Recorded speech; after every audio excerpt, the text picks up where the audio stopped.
Olá, nós começamos mais um Luz Câmara Ação contra o Câncer. Hoje nós vamos falar de uma parte muito interessante do Hospital Infanto-Juvenil que é ligado à psicologia.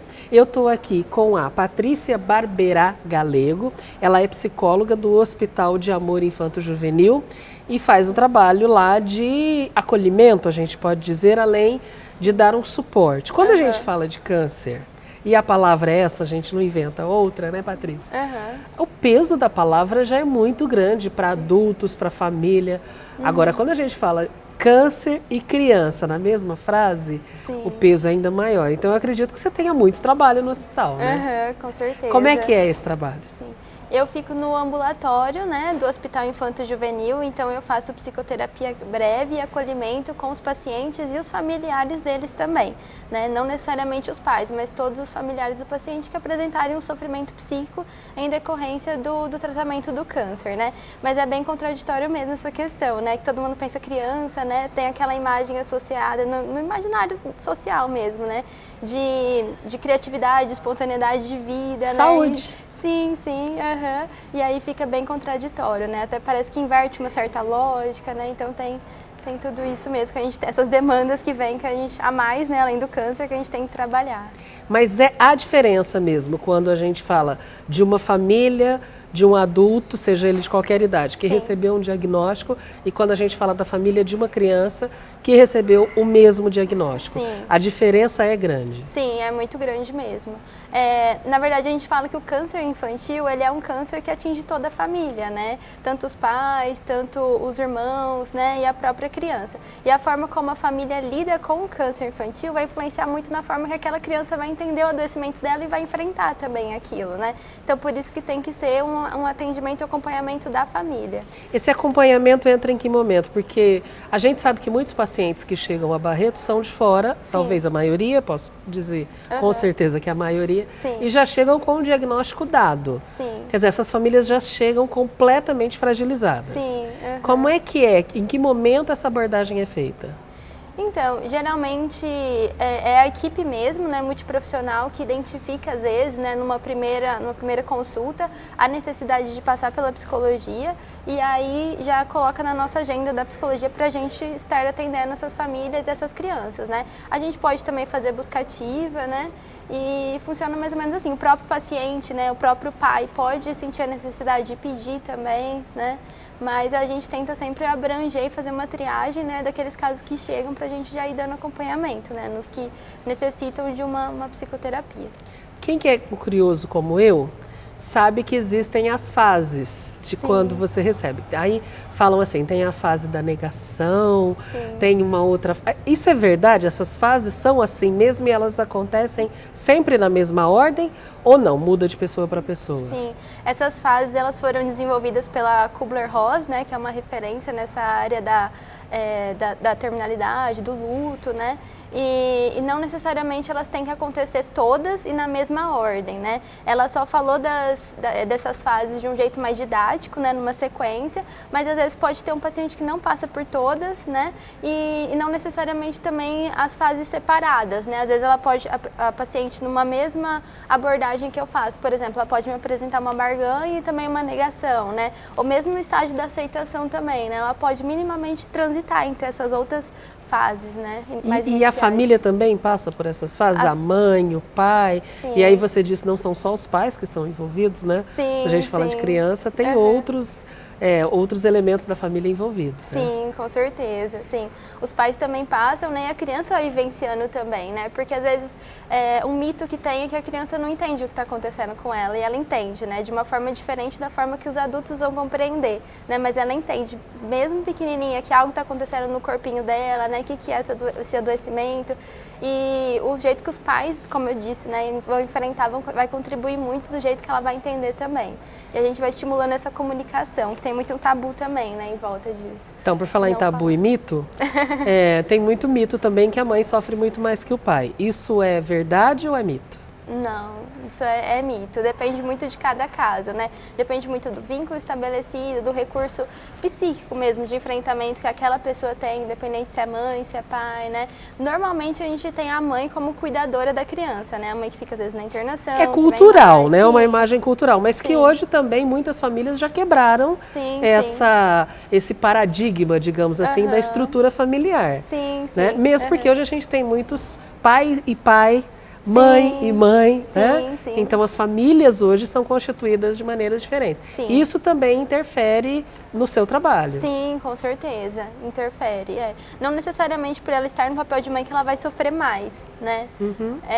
Depende muito, igual eu falei, né? Da estrutura de personalidade, da vivência, do vínculo com essa criança, né? De como ela compreende e enfrenta as coisas, né? Que aí isso vai ser mais determinante do que o fato, né, de ser mãe ou de ser pai. Qual que é de fato o trabalho do psicólogo? É ajudar a aceitar? É amparar? O que o psicólogo faz quando ele percebe que a família está muito fragilizada, quem lida diretamente com a criança está com a cabecinha bagunçada, digamos assim, né? Porque é um turbilhão de emoções, uma hora você acredita e tem fé, na outra hora você se desespera. Qual que é o trabalho do psicólogo? Porque tem gente que acha que é abraçar e confortar. Não. Às vezes, muita gente fala, às vezes, né? Tem essa ideia de que o psicólogo ele vai deixar a pessoa feliz. E às vezes o que a pessoa mais precisa é chorar naquele momento, né? É entrar em contato com a dor.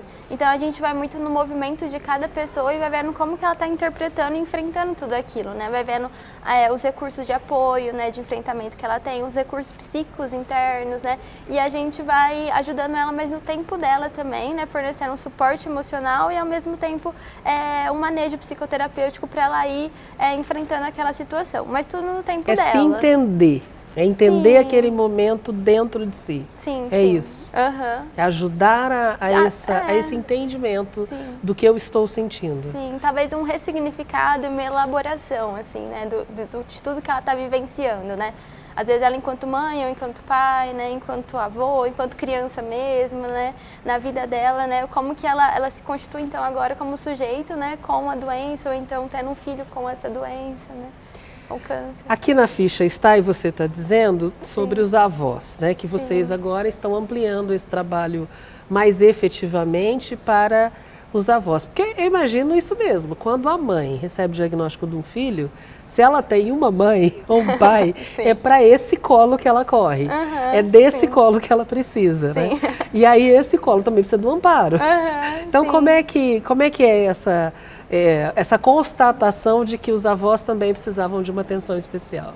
Então, na verdade, essa necessidade, né, de ver, até buscar na ciência, né, como é que eram as pesquisas relacionadas ao enfrentamento dos avós, né, essa ideia inicial surgiu do Dr. Luiz Fernando, né, então ele fez uma pesquisa com os avós e aí a partir dos primeiros resultados, né, foi constatada a necessidade sim, né, trazida por esses avós que foram ouvidos, para um grupo de acolhimento, de suporte emocional, né, mais voltado para eles.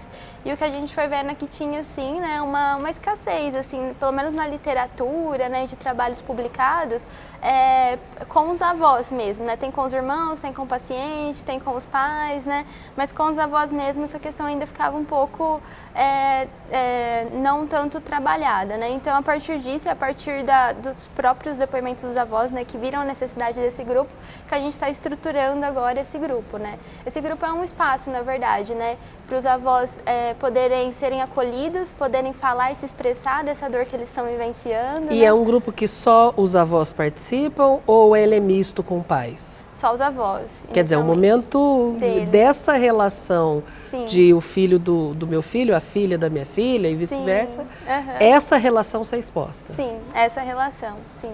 E a gente vai vendo também, né, quem são esses avós que vão chegar, né? Se esse avô, às vezes, ele faz um papel mais de pai ou não, né? Um papel de mãe, né? Ou papel de avô mesmo, né? E o que já de resultados vocês já colheram desse trabalho? Então, no início a gente ainda está pensando em estratégias de divulgar mesmo esse projeto, né, para ele vir acontecendo. Então, a gente está pensando em algumas formas, né, porque a gente tinha um desafio muito grande, né, como que a gente vai reunir avós de diferentes idades, diferentes regiões do país, de diferentes lugares, que eu acho que é um grande desafio físico também, né, porque são pontos geográficos diferentes, Sim, né? mas a gente vai pegar os avós que estão acompanhando os netos aqui no hospital. Então, de certa forma, eles estão aqui em Barretos, né? E eles teriam, então, são pessoas diferentes, de idades diferentes, culturas diferentes, né?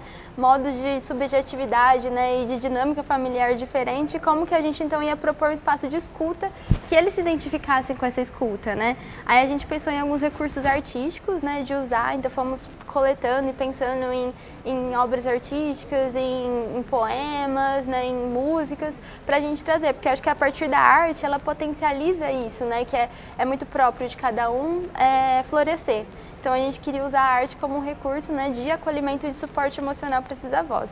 Então estamos ainda pensando, né, planejando, mas o desafio vai ser esse. E aí, a partir de como a gente vai vendo, né, que esses avós vão trazendo as demandas deles, a gente vai reestruturando o grupo também. Mesmo porque é o que você disse, as idades são diferentes, as culturas são diferentes, né, a forma de encarar a vida é diferente, mas a dor neste momento, ela se parece muito entre si. Sim, né? eles têm esse A marco, dor de ter um neto passando por um tratamento é a mesma, né? Sim. Agora, Patrícia, me fala uma coisa, quem é que cuida do psicológico dos psicólogos que trabalham diretamente com essas dores tão fortes, tão eminentes, com um momento tão em crise da vida de uma pessoa? Sim. Então, a gente tem reuniões, né, semanais que a gente discute casos e pensa o serviço da psicologia no hospital, né? A minha coordenadora também, né, da psicologia, ela sempre está dando um suporte para a gente, né? Mas numa questão mais emocional e mais pessoal também, né? Eu acho que é a terapia e a literatura, é grupo de estudo, né? Que aí nisso você se reconhece, se reconforta também, né? A terapia para você como psicóloga é uma ferramenta profissional. Sim, com certeza. Todo psicólogo é orientado a ter a sua terapia mesmo para o fortalecimento, para ele entender, independente de onde ele trabalhe, não precisa ser também num hospital tratamento de câncer. Todo psicólogo é recomendado ter isso. Sim. É muito importante porque, igual você falou, né? Como que cuida, né, desse emocional, né? Como é que não se envolve pessoalmente, né? E separa o que é profissional do que é emocional. E acho que é aí que tá, né? É o envolvimento, porque o nosso trabalho ele só acontece a partir do vínculo, né? Então tem que ter esse envolvimento, mas tem que ter esse certo distanciamento também, saudável, né? Para não se identificar. E para não perder o profissional, né? Sim. A visão profissional. Sim. Obrigada, viu? Muito obrigada. Obrigada a você imediatamente a gente percebe que esse vínculo é fácil para você estabelecer, porque você consegue ter essa empatia muito facilmente. Parabéns, muito viu? Obrigada, viu? Obrigada pela presença. Obrigada a você pelo O Hospital convite. de Amor é isso. São vários os detalhes, são vários os setores, mas todos com uma só função. Olhar o ser humano que está sendo tratado aqui e o seu redor. Você quer saber mais? Entre no nosso site, hospitaldeamor.com.br. Lá tem outros programas, muitas informações e por lá a gente também se vê. Até o próximo.